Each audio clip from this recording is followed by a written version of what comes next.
This is. Thank you, Newt Gingrich. I bought this jacket in Vancouver about 15 years ago. I love it, but it's furry. Look at this person that used to occupy this jacket. Yeah, we're getting some wardrobe advice here. This was a different person. Skippy's going to be coming over after you. But there's something about... Not Skippy Lowe. He's not going to be heading over here. You think he's going to join our show in a minute? Do you want anything, Don, while he's here? Yeah, you know that hero sandwich you make here? See, we're at a restaurant, so you notice that on the menu, isn't there? our times 2 regulars are ordering food because we're at a restaurant. I'll order after we You want any coffee or water or anything while you have coffee, decaf. Yeah. And we're running. I mean, this is it. Oh, yeah. Where are you running? You can't We're running from here to Vancouver to buy a coat. You're too old to run. You got to stop running at about 15.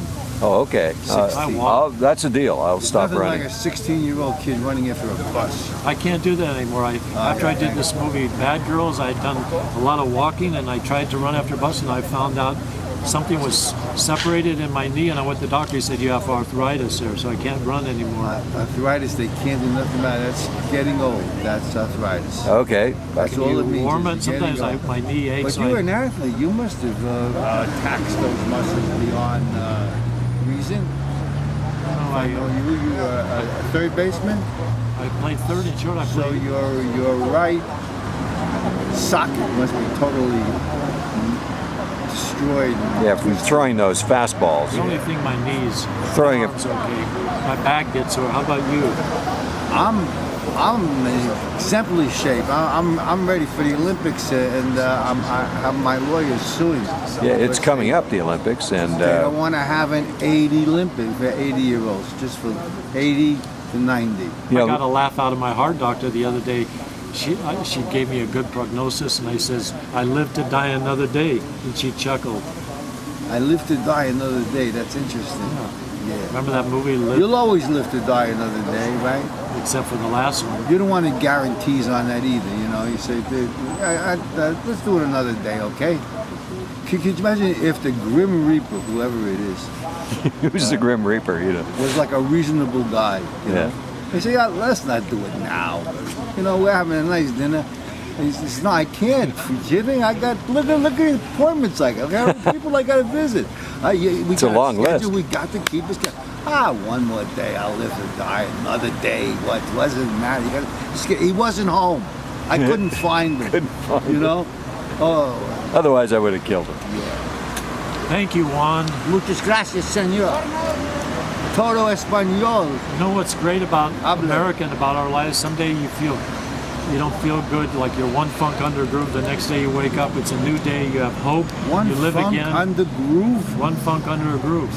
Yeah. You ever have one of those days? Did you ever get Cab Calloway's Hip Jive Dictionary when it came out? I saw him. Oh, he had a dictionary? Cab Calloway was the first guy that, you know... He put them all down. He put out a hip dictionary to explain what the musicians were talking about at that time. That was the big... Look at the serious business of Happy Days when I was a kid. That was a major thing. He was talking about Bangkok and murder and bombs and demonstrations. And here we were discussing, what was it? I forgot what I was discussing. Grim Reaper? Grim Reaper, yeah. No, you thought One funk under groove. One funk. A language. Cab Calloway, Heidi Ho. Yeah.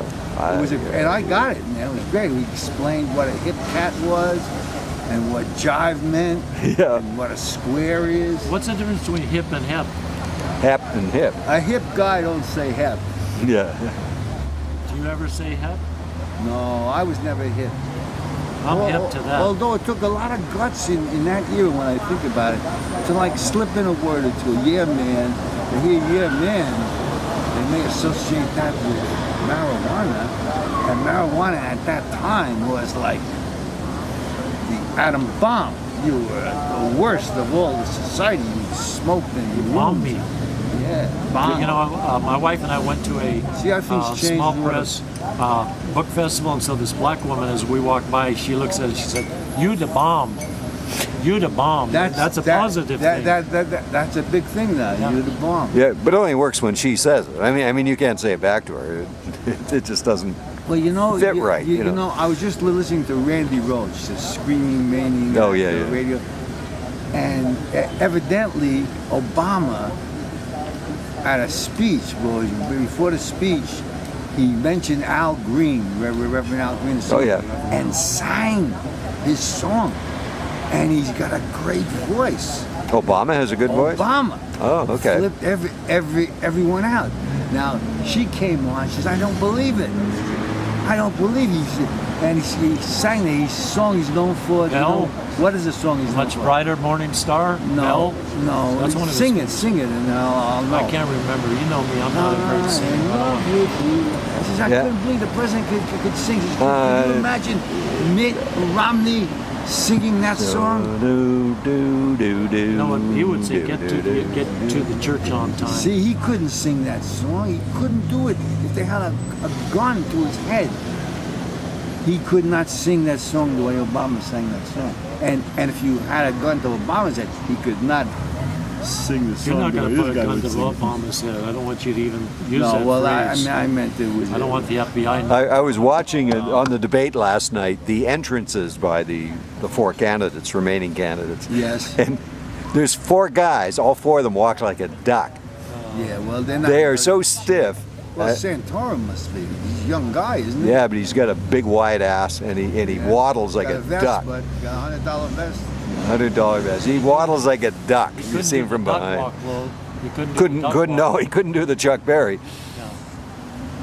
I love the Reverend Al though. I like those high pitched singers that can do that high tone. That's what he was, and he hit those high tones. Those high notes. Yeah. And the audience just went crazy. They couldn't believe it. I'm He said, so "I in love told with you you." I was going to do it. I told you I was going to do it. And he sang that song. I love Smokey Reverend. Robinson too. He's one of my and favorites. Miracles, yes. Those beautiful voices. Well, there was a great singer who died. I think he died of cancer, Sam Cooke. Oh, Sam Cooke was one of the best. Yeah, long time ago. Though. I was sort of hanging around with those people at that time. Sam Cooke, his manager was a guy from Detroit who owned a local movie theater, but was interested in singers, and he signed with him. Johnny Otis just died. Yeah. But you know, I mentioned this once other time. We were talking about Sam Cooke once before, and I said, after you hear Percy Sledge sing "When a Man Loves a Woman," what more can you say? Yeah, he does it. Yeah. Etta James passed away this morning. Oh, Etta James. This morning? I have Yeah. a great Etta James story, truthful story. It's so funny. Yeah. Etta James was in jail or something, and she was got out of jail, and it was her birthday. And one of her biggest fans is Doug Weston, who owned the Troubadour Hotel, Troubadour nightclub on Santa Monica. So he booked her for this release from jail and birthday. Yeah. And unbeknownst to Etta James, which now you can't do, but I would never do anything without telling her that's going to be done. And he was going to set up a party, invite people, and it wouldn't just be an opening. She would know about the party. Yeah. And someone, I don't know how this happened, someone just went, let's invite a camera in, and let's film it. It'll be a memorable History, yeah. So he says, that's wonderful. And I'm a personal friend of Doug Weston, so I go over there that night, and everybody's excited about this surprise party, and she does a great show.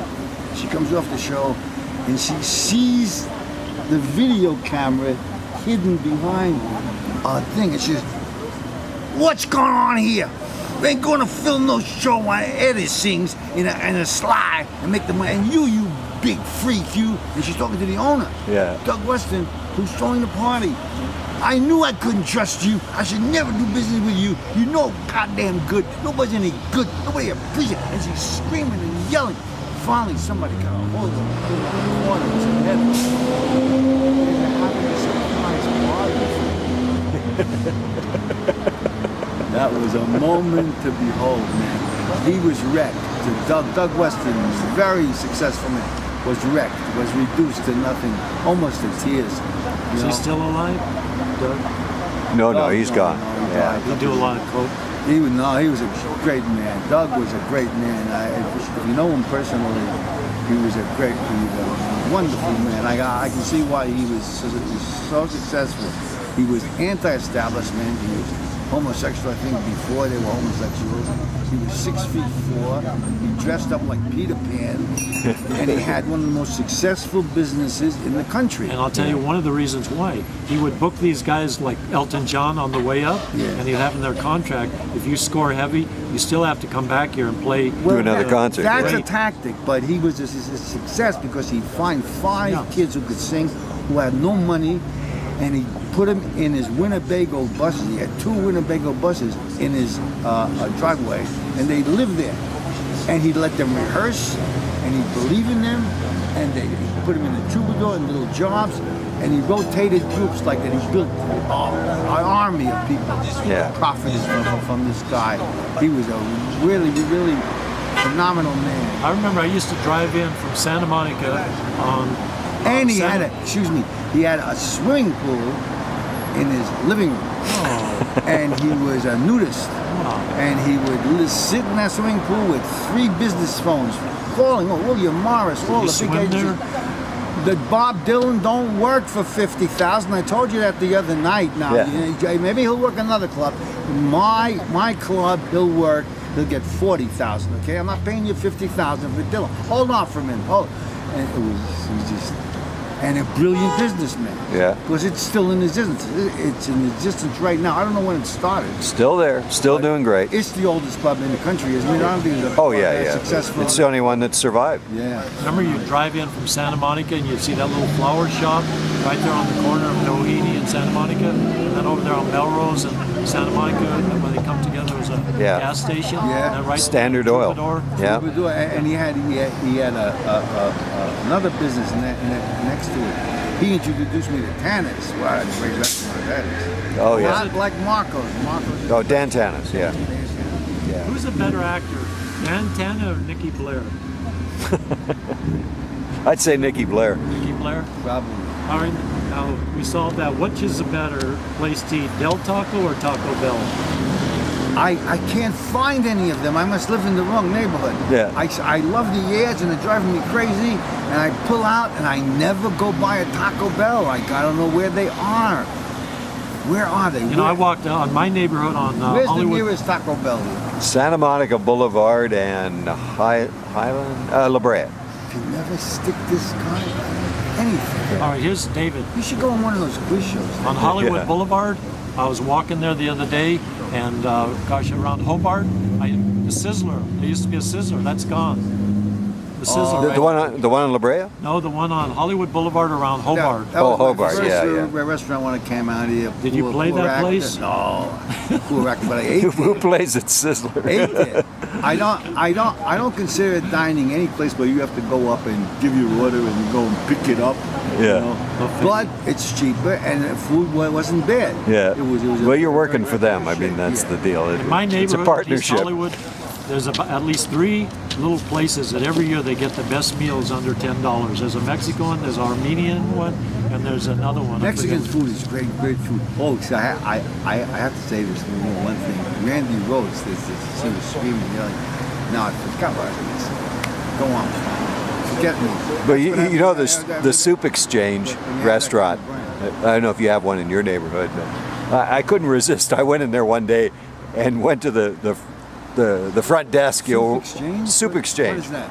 It's like it's a buffet salad soup restaurant, and I said, I have a whole pot of cream of mushroom soup, and I'd like to exchange it for some. You can exchange soup. That was a title. It's called the Soup Exchange, and I said I'd like to exchange it for some clam chowder that you have here today. She says, "Well, we can't do that." I said, "What are you doing? This is the Soup Exchange." That's funny. And she looked at me like I had 2 heads. She didn't know what to do. She was going to call security. I did a great thing with Amy once. I took her to Bob's Big Boy in Burbank when she was a little girl. And I walked in. I walked over to the manager. I said, "Hello, we'd like to see Bob." Yeah, where's Big Where's Bob? Bob? My daughter wants to meet Bob. Is he out of town now? Where's Big Bob? Is Big Bob here? This is Big Bob's, isn't it? You put him on. Bob's what about Big this? Boy. But he played with me. No, he's away now, but he'll be back. But you know, McDonald's every once in a while they pull Kid out. wants to see Big Bob. McDonald's every once in a while they advertise the McRib. One time I went in there, know what I call the McRib? But The McGristles. Mick Gristle. I'll have an order of Mick What do Gristle. you think? I think McDonald's somehow or other got an image in my mind. They're like one step with their cleanliness. Everything is like really neat and nice. The sandwich. Well, that's their success. Is cleanliness. Now he tells me that the McRib has gristle.